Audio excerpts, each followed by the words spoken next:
नमस्कार दोस्तों, मैं अभिषेक शर्मा अपने इस यूट्यूब चैनल पीपीसी लर्निंग में आप सभी का स्वागत करता हूं। क्वेश्चन नंबर 6 है एक्सरसाइज 11.1 का मोस्ट इंपॉर्टेंट क्वेश्चन है। एग्जाम में डायरेक्ट पूछा जा सकता है।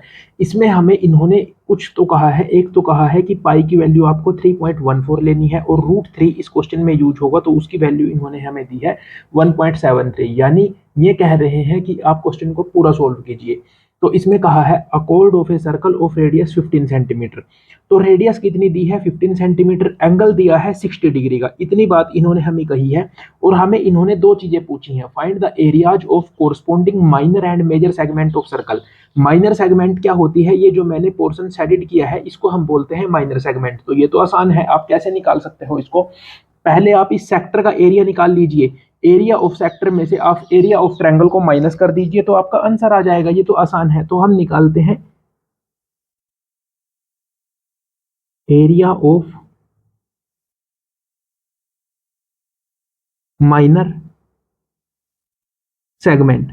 इसको निकालने के लिए भाई हमें करना क्या है कि जो सेक्टर वाला एरिया है ना, उसमें से ट्रायंगल वाला एरिया माइनस कर देना है। मैं इसको लिख देता हूं O A B, triangle O A B. तो अब देखो सेक्टर का एरिया निकालना क्या है, ये एक्सरसाइज ही सेक्टर का एरिया निकालने के ऊपर है। तो वो निकाल सकते हैं आप theta by 360 degree into pi r square minus. अब देखो ये जो 60 डिग्री का एंगल यहाँ पे है, तो इसका मतलब क्या है कि ये जो ट्रायंगल है वो इक्विलेटरल ट्रायंगल है। इक्विलेटरल ट्रायंगल का अगर आपको एरिया फाइंड करना है तो उसका तो जो फॉर्मूला है वो डायरेक्ट ही होता है √3/4 ए स्क्वायर। ए स्क्वायर से यहाँ पे हमारा क्या मतलब है? इससे मतलब है भाई कि जो साइड है या जो रेडियस है उसका स्क्वायर। अब देखो थीटा की वैल्यू इन्होंने हमें खुद दी है 60/360। पाई की वैल्यू के बारे इन्होंने स्पष्ट बोला है कि आप 3.14 यूज कीजिए। रेडियस है 15, तो स्क्वायर है तो 15 इंटू 15। √3 की वैल्यू इन्होंने हमें कही है 1.73 बाय में 4 और 15 का स्क्वायर। बस इतना आपने लिख देना है। अब देखो भाई जिसको सोल्व करने में कुछ प्रॉब्लम होती है तो यहां तक भी छोड़ दो, तो शायद आपके मतलब अगर 5 मार्क्स का क्वेश्चन है तो शायद 3 नंबर आ जाए। देखो लेकिन आपको सोल्व कर लेना है। 6 की टेबल पे आप इसको कट कर दीजिए। जैसे ही ये 6 की टेबल पे कट हुआ, अब आप इसको 3 के टेबल पे लेके जाइए। यहां तक आपका इतना कट हो चुका है। अब आप इसको भी कट कर सकते हैं। यहां पे आ जाएगा 1.57 जब हम इसको 2 से कट करेंगे।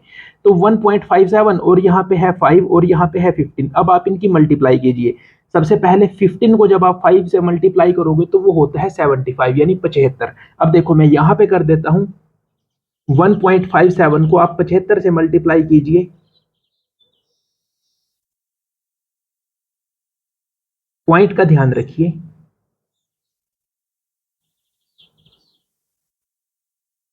ये देखो, ये देखो पॉइंट आ जाएगा यहाँ, यानी ये हो गया 117.75। अब देखो यहाँ पे हमें क्या करना है? 15 को जब आप 15 से मल्टीप्लाई करोगे तो वो हो जाता है 225। तो हम यहाँ पे लिख देते हैं 1.73 बाय में 4 और मल्टीप्लाई में 225। अब देखो 1.73 को आप पहले 4 से डिवाइड कर लीजिए, तो यहाँ पे ही कर देते हैं वो काम भी हम लगे हाथ कि 1.73 को 4 से डिवाइड कैसे करोगे? सबसे पहले तो जीरो को आप लोगे यहाँ पे, उसके बाद यहाँ पे आ जाएगा 12, उसके बाद आप इसको यहाँ तक कर दीजिए बस।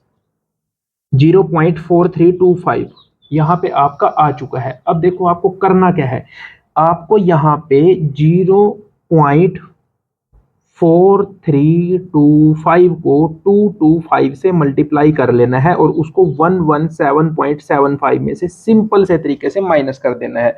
तो आपका आंसर आपके सामने आ जाएगा। देखो इसमें कैलकुलेशन थोड़ी सी डिफिकल्ट है, तो मैं अगर इसको किसी और पेज पे करूं, मान लो ये देखो एक दूसरा क्वेश्चन मैंने यहाँ पे पहले सोल्व किया था, अगर मैं इसकी कैलकुलेशन यहाँ पे करूं ताकि आपका ये यहाँ पे बिल्कुल साफ सुथरा रहे, तो ये देखो हमें करना क्या है, 0.4325 को 225 से, आसान ही है, 5 से करो,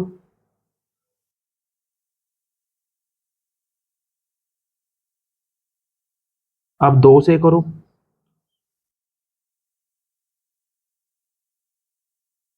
2 2 8 ये 6 है भाई, यहाँ पे दोबारा फिर बस हो गई कैलकुलेशन भाई।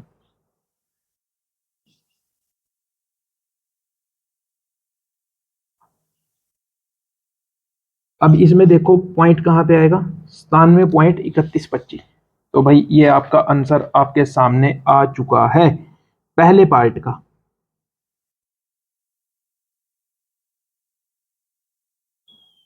करो भाई, अब इसको भी माइनस करो, यहीं पे कर लेते हैं।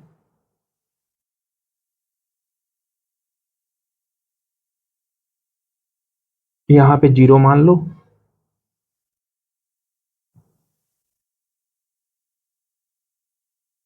तो ये भाई आपका आंसर आपके सामने आ चुका है 20.4375। और आपको क्या करना है, इसकी जो यूनिट है वो भी आपको लिखनी ही पड़ेगी। ये आपका आंसर आ चुका है सेंटीमीटर स्क्वायर, यहाँ पे आएगा ये स्क्वायर। तो अब आप इसको आंसर को सबसे पहले मैच कीजिए, मैथ में की जो आपका आंसर दिया गया है वो बिल्कुल एक्यूरेट आंसर यहाँ पे है।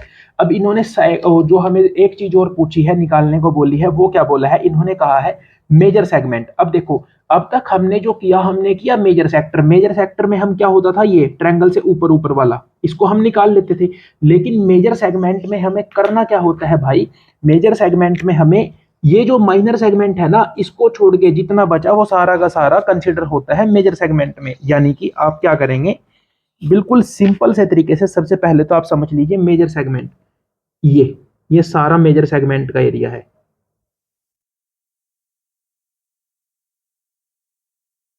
प्लीज अगर हो सके भाई तो एग्जाम में ये जो डायग्राम है ना भाई, इनको ड्रॉ कर लीजिए ताकि आपके मार्क्स कंप्लीट आ जाएं। आएंगे तो वैसे भी अच्छे, लेकिन फिर भी इससे फर्क पड़ता है। ये सारा का सारा जो शेडेड रीजन है ग्रीन पेन से, वो हमारा है मेजर सेगमेंट का एरिया। फॉर्मूला क्या है, फॉर्मूला तो भाई कुछ भी नहीं है।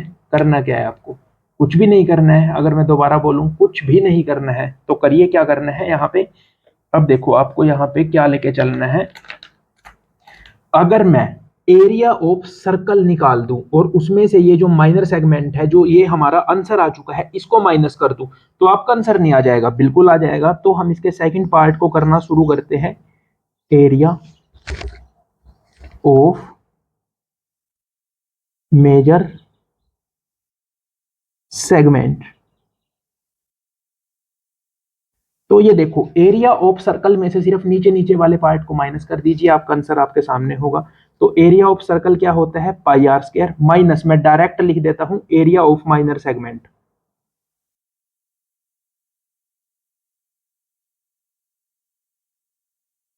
पाई आर स्क्वायर, पाई की वैल्यू यहां भी आप 3.14 ही लेंगे। रेडियस इन्होंने हमें दी है 15 × 15। ये हमारा आंसर आया है 20.4375। बस अब शुरू हो जाइए। 15 को 15 से जब आप मल्टीप्लाई करोगे वो होता है 2 to 5। अब 2 to 5 को आपको सिर्फ मल्टीप्लाई करना है 3.14 से। चलो,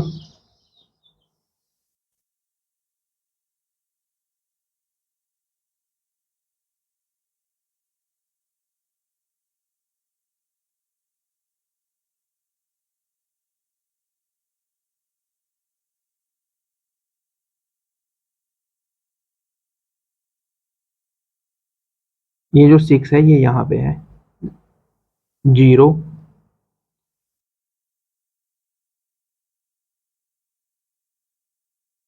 ये देखो ये आ गया, यहाँ पे 2 है, और तो हमें 2 पॉइंट के बाद ये आ गया 706.50। चलो भाई करो इसको भी सोल्व। आ ही गया अब तो आपका आंसर लगभग। अब 706.50 जो हमारा आंसर आया है, हमें सिर्फ उसको सोल्व करना है यहाँ पे। तो हाउ, इसमें से आप 20.4375 को माइनस करो, तो आपका आंसर आ जाएगा। ठीक है यहाँ तक।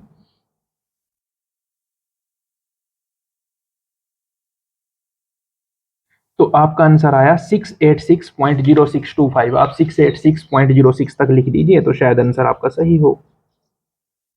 क्योंकि भाई मैं भी आपके सामने ही कैलकुलेशन कर रहा हूँ, कैलकुलेशन में कई बार मिस्टेक होने के चांस होते हैं। लेकिन ये जो हम साथ साथ सोल्व करते हैं ना, इससे फायदा ये होता है कि हमारा जो क्वेश्चन है वो रिवाइज साथ के साथ ही हो जाते हैं।